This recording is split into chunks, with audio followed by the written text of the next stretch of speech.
Jóvenes, buenos días. Vamos a comenzar nuestra video aula número 29 y nuestro punto de partida será recordar algunas propiedades estudiadas en el video número 25, donde tratamos de operadores disipativos. Mostramos una condición suficiente para que un operador disipativo sea generador infinitesimal de un semigrupo de contracciones. Esta propiedad es de que el cero pertenezca al resolvente. Si el cero pertenece al resolvente de un operador disipativo, entonces él es generador infinitesimal de un semigrupo de contracciones, o sea, verifica todas las hipótesis del teorema de Hill-Yoshida.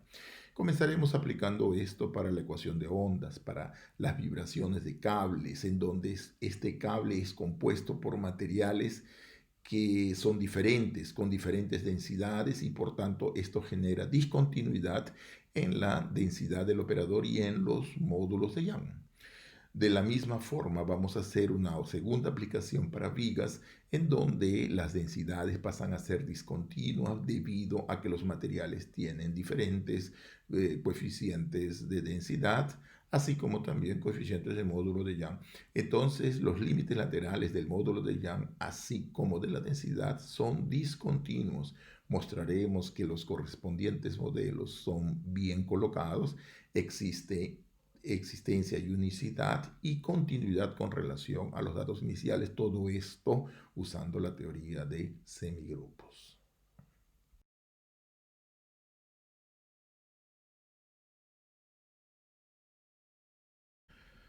Recordemos entonces el teorema de densidad. Esta es una propiedad importante y la estableceremos en el siguiente teorema, ¿no? Sea A un operador disipativo, ¿no? de un dominio de fase a H tal que el cero pertenezca al resolvente de A. Entonces, este operador es generador infinitesimal de un semigrupo de contracciones. Muy bien, usaremos este resultado para mostrar la buena colocación de los modelos de vibraciones y comenzaremos con los modelos de cables y posteriormente usaremos los modelos de vigas. Recuerdo apenas que la demostración de este resultado está en el video número 25. Muy bien, consideremos entonces una viga compuesta por dos materiales con diferentes coeficientes elásticos divididos en el punto L0. Tenemos un material tipo 1 que representa la parte amarilla y la parte más oscura por un material tipo 2. Fíjense, en un primer momento el punto L0, la tensión en L0 debe de ser una función continua, así como también la función U debe de ser una función continua, pues esta representa la posición de equilibrio o las oscilaciones del cable que estamos estudiando. Entonces, vale de que la función U por la derecha debe de ser la misma que la función U por la izquierda y las tensiones también por la izquierda y por la derecha deben de ser las mismas. Las condiciones que acabamos de colocar de continuidad son exigencias físicas del problema. Observe de que la función alfa que representa el módulo de Young es una función discontinua, pero la función U, cuyo gráfico define la posición de equilibrio del material, debe ser continua. O sea, la tensión es definida por una función alfa, sigma, que es igual a alfa, el módulo de Young, multiplicado por Ux, que representa la deformación del material, donde alfa es el módulo de Young asociado al material y es una función discontinua dada por las siguientes expresiones. Rho de x es una función que es igual a Rho1, Rho2, que es la densidad del material amarillo, y alfa, el correspondiente módulo de Young. En la parte de 0 a L0 vale alfa 1 y de L0 hasta L vale alfa 2. El modelo de evolución, ¿no?, en este caso es dado por la ecuación de ondas no homogéneos Rho veces U tt menos la derivada de alfa x u x. Esto válido en el intervalo I, donde I es este intervalo, el intervalo 0 a L, en donde hemos retirado el punto L0. O sea, I ya no es más un intervalo, es un conjunto abierto disconexo. O sea, es la unión de dos abiertos disjuntos. Muy bien, vamos a enunciar entonces el primer ejemplo, que es el ejemplo de la ecuación de ondas para el problema de transmisión. Y las hipótesis son las siguientes. Vamos a tomar datos iniciales U0 y U1 en H1 de tal forma que alfa U0x, o sea, la derivada de U0 multiplicado por alfa, sea un elemento de H1. Mostraremos que existe una única solución de la ecuación de ondas y del problema de valor inicial, verificando en todos los puntos la condición de contorno, que es dada por 0 y en L, y las condiciones de transmisión siguientes, ¿no? Adicionalmente, tenemos de que tanto U como su derivada deben de ser funciones continuas de H01 en el mismo espacio donde cogimos los datos iniciales, y alfa Ux debe de ser también una función continua en H1 de 0L. Observe que esta última condición implica la condición de transmisión anterior para la derivada de U. Muy bien, vamos a demostrar la existencia de soluciones para la ecuación de onda y procedemos para construir primero el operador A. Tomemos el vector U solución, o sea, lo que vamos a hacer primero es reducir esta ecuación de segunda orden a una ecuación de primera orden. Para esto tomamos esta representación vectorial, donde V es la derivada de U. Derivamos esta expresión y obtenemos simplemente derivada de UT y UTT, recordando de que V es la derivada de U. Y esto, usando la ecuación, observemos, va a ser igual a V multiplicado por alfa UXX. Y esto se representa matricialmente de esta forma, donde la primera matriz corresponde al operador que vamos a mostrar es generador infinitesimal de un semigrupo de contracciones. Muy bien, por simplicidad vamos a tomar ρ igual a 1. Esto no es, se puede hacer con la misma función que nos habíamos establecido discontinua. Sin embargo, no representa ningún problema técnico. Solamente es problemas de escritura. Multiplicamos entonces la ecuación U por UT e integramos, sigue de que 0 debe de ser igual a la energía, a la derivada de la energía. Y observe que esta derivada de la energía es igual a la parte real de AU por U, de donde A concluimos que A es disipativo y el espacio de fase que vamos a construir es el mayor espacio donde la energía que vemos encima está bien definido. Por tanto, tomamos el espacio de fase como siendo el producto cartesiano de H01 con L2, así como ya vimos en ejemplos anteriores. La norma de este espacio va a ser exactamente la misma que la norma de la energía para preservar los mecanismos disipativos. El operador A, como ya vimos, es definido por esta matriz de operadores diferenciales y su dominio, por definición, es el conjunto de todos los elementos que pertenecen al espacio de fase, tales que, evaluados en el operador A, continúan en el espacio de fase. Muy bien, pero observemos ahora de que estas condiciones son equivalentes a que la primera y la segunda componente del vector U mayúscula pertenezcan a H01 y de que alfa UX sea un elemento de H1 de I. Recordemos, I es el intervalo 0, L0, 0L, donde hemos retirado el punto L0. Muy bien, entonces aquí tenemos un operador disipativo en el cual vamos a poder utilizar nuestro lema especial, nuestro lema que simplifica, que es una variante del teorema de Lamer-Phillips. Muy bien, entonces lo que tenemos que hacer es probar que el cero pertenece al resolvente de A. Tomando norma y producto interno de H1 dadas por las expresiones norma de W igual a alfa WX y el producto interno dada por esa expresión alfa WX VX, y tomamos un elemento del dual de H01, que es por definición H-1 de 0L, y lo definimos este elemento del dual como siendo T de W igual a esa integral.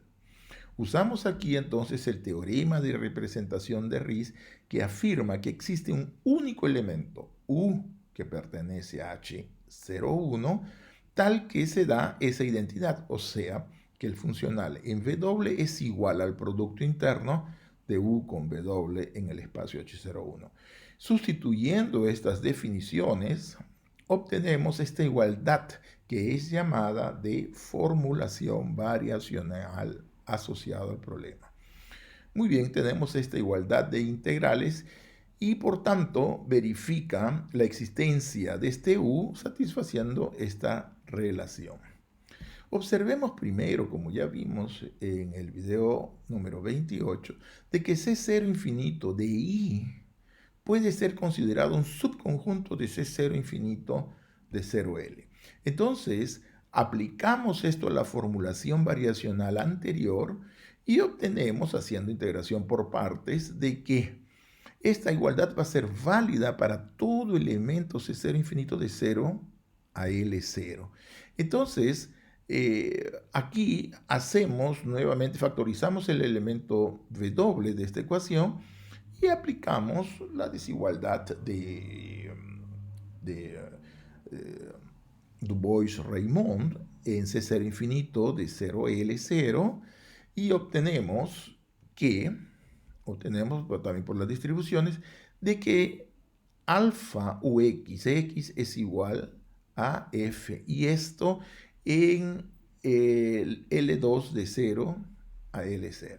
De forma completamente análoga, repitiendo este proceso ahora sobre el intervalo L0 a L, obtenemos la misma expresión, solo que de esta vez en L2 de L0 hasta L. Muy bien, de donde entonces concluimos de que el producto de estas dos, o sea, esta ecuación está siendo válida para en todo el espacio L0 de 0 hasta L. Observe que en este caso no hace ninguna diferencia introducir L0 o no. ¿Por qué? Porque el espacio L2 está definido excepto en un conjunto de medida nula. Muy bien, y esto nos implica en particular de que alfa UX es un elemento de H1. ¿Esto por qué? Porque su derivada pertenece a L2. Y observemos de que H1 de 0L es una función continua en 0L. Eso está metida dentro de las continuas. En particular, tenemos que por la continuidad valen los límites laterales en todos los puntos, en especial en el punto L0. Ahí tenemos entonces de que la tensión por el lado izquierdo debe de ser la misma que la tensión por el lado derecho, que es una de las condiciones de nuestro problema.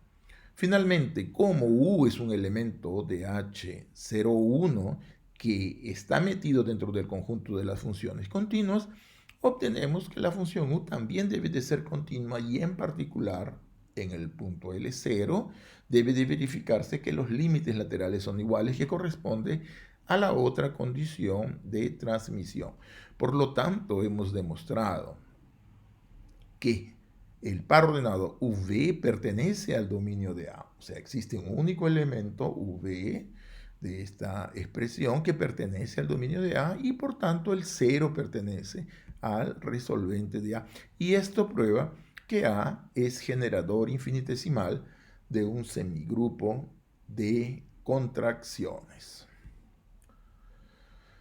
Muy bien, ahora vamos a ver la ecuación de vigas, problema de transmisión de vigas.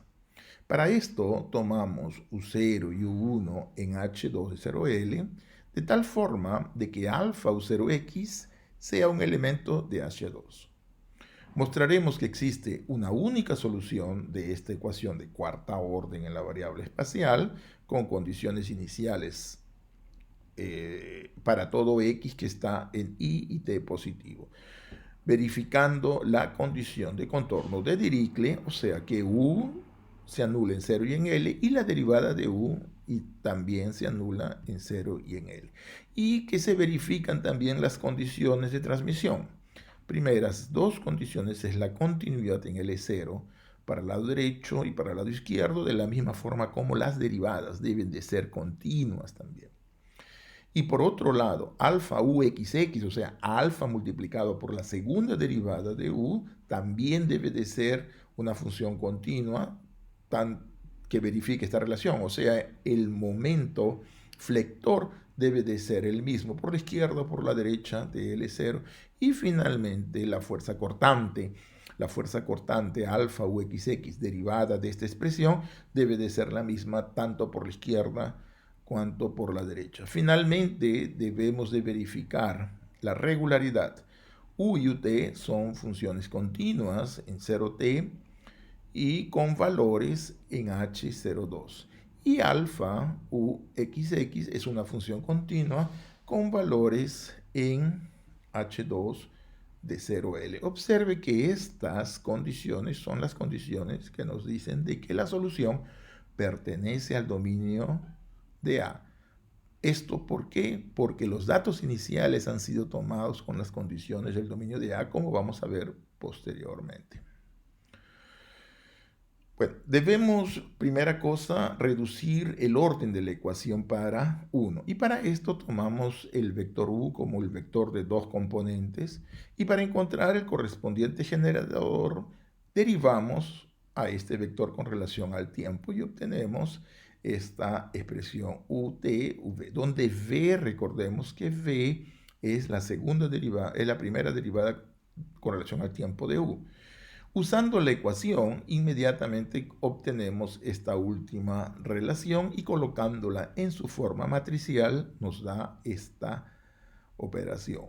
Ahora, donde la matriz corresponde al operador A. Entonces vamos a denotar por A la matriz diferencial de entrada 0, identidad, este cuarto operador diferencial y 0, como siendo nuestro operador no limitado. Muy bien, ahí de esta forma encontramos de que la ecuación anterior de Vigas puede ser escrita de la forma usual, como la derivada de u igual a A de u con condición inicial en U0. Muy bien, vamos a calcular ahora la derivada de la energía y esto lo obtenemos multiplicando por u la ecuación. Haciendo integración por partes encontramos de que 0 debe de ser igual a la derivada de la energía asociada a la ecuación de Vigas. Pero observe que por nuestra elección de norma del espacio de fase, esto que está aquí corresponde a la derivada de la norma de u, que si multiplicamos la ecuación en abstracto por u conjugado, nos da simplemente la parte real de A de u en Producto Interno en H. Y esto nos dice que A es disipativo. Por tanto, definimos el espacio de fase ahora como siendo el espacio en donde, el mayor espacio donde la energía está bien definida. Y como ya vimos en ejemplos anteriores, este espacio de fase es definido como H02 por L2 de 0 a L y la norma de este espacio es la misma que la norma de la energía. El operador A entonces es definida de esta forma, como ya lo hemos visto, y ahora su dominio, el dominio es dado por todos los elementos del espacio de fase de tal forma que aplicados en U continúen también en el espacio de fase. Ahí observamos de que por la definición del propio operador U, que el dominio de A ¿no? El dominio de A está dado por los elementos U y B que están en H02 y que alfa UXX está en H2 de I. Muy bien, entonces nuestra demostración se reduce a demostrar que el 0 pertenece al resolvente. Y para esto tomamos el producto, la norma en H02 como siendo la integral de alfa WXX. Y vamos a tomar el correspondiente producto interno como siendo alfa, la integral de alfa WXX VXX. Tomamos un elemento t que está en el dual de h menos 2, por ejemplo, de esta forma. Es simple de verificar que t definido como la integral de 0 a L de W por F es un elemento de h menos 2. Por tanto, tenemos todos los elementos del teorema de la representación de Riese en H02 y este entonces nos garantiza la existencia de un único elemento en H02 tal que el funcional T de W es igual al producto interno de U por W para todo elemento W de H02. Sustituyendo, encontramos entonces la definición del funcional igual al producto interno. Y esto es lo que llamamos de formulación variacional, recordando que vale para todo elemento W que pertenece a H02. Muy bien, recordemos de que H02 es una función que está metida en las continuas, por tanto, en particular, se verifica la primera condición de transmisión. Muy bien, observemos entonces de que C0 infinito de I puede ser considerado un subconjunto de C0 infinito del 0L. ¿Por qué? Porque todos los elementos que están en C0 infinito de I se anulan en una vecindad de L0. Por tanto, puede ser considerada como un elemento de C0 infinito de 0L. Muy bien, la formulación variacional entonces nos implica esta identidad que estamos escribiendo después de integrar por partes, y esto evidentemente válida para todo elemento C0 infinito. Observe que aquí hemos cambiado de 0 a L, de 0 a L0. ¿Por qué? Porque en particular todo elemento que está en este espacio extendiéndole 0 para afuera es un elemento de C0 infinito de 0 a L.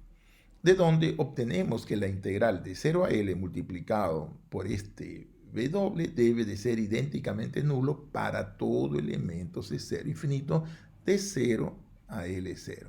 Y por tanto, distribucionalmente tenemos esta identidad. Es válida en L2 de 0L porque esta derivada, alfa UXX, segunda derivada de esa expresión, es igual a un elemento F que pertenece a L2. De donde automáticamente obtenemos de que U es una función de H4 de 0 a L0. ¿Por qué? Porque el alfa X es constante dentro de este intervalo. De forma completamente análoga, repetimos todo este proceso y encontramos que esta ecuación también es satisfecha en la segunda componente del conjunto abierto I, en L0, de L0 a L. Y por tanto, gracias a estas dos relaciones, concluimos de que la derivada, la ecuación diferencial alfa u xx, derivada segunda xx igual a f, es un elemento de L2 de 0 hasta L, de todo el intervalo. Por lo tanto, concluimos de que el producto de alfa con UXX es un elemento que está en H2. ¿Esto es por qué? Porque derivando dos veces sobre este intervalo, él pertenece a H2 de 0L, que es un subconjunto del espacio de las funciones continuas en todo 0L. Luego concluimos que el 0 pertenece al dominio, al resolvente del conjunto A. Y en particular la inclusión anterior implica que valen todas las condiciones de transmisión. Por tanto, A es generador infinitesimal de un semigrupo de contracciones como queríamos demostrar.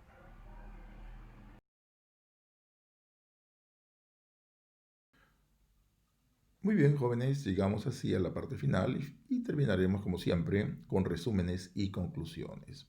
Comenzamos esta videoaula tratando sobre las propiedades de los operadores disipativos. Recordamos el video número 25 sobre la caracterización, la condición suficiente que deben de satisfacer operadores disipativos para que sean generadores infinitesimales de semigrupo de contracciones. Recordemos de que la disipación del operador está estrechamente vinculada con semigrupos contractivos, tanto que es sí y solo sí, o sea, un semigrupo es contractivo si solamente si su generador infinitesimal es disipativo. Vimos el modelamiento de vibraciones para cables, para cuerdas, usando la teoría de semigrupos y básicamente esta última propiedad. Lo mismo hicimos con vigas, vigas que son hechas de materiales mixtos de diferentes densidades y por tanto con coeficientes discontinuos. Y demostramos también la existencia del semigrupo contractivo y por tanto la existencia y unicidad, continuidad de las ecuaciones diferenciales que modelan estas vibraciones.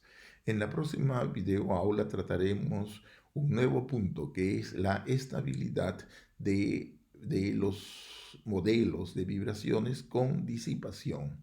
La primera disipación que estudiaremos será la disipación friccional. Posteriormente veremos la viscosa y la termoelástica.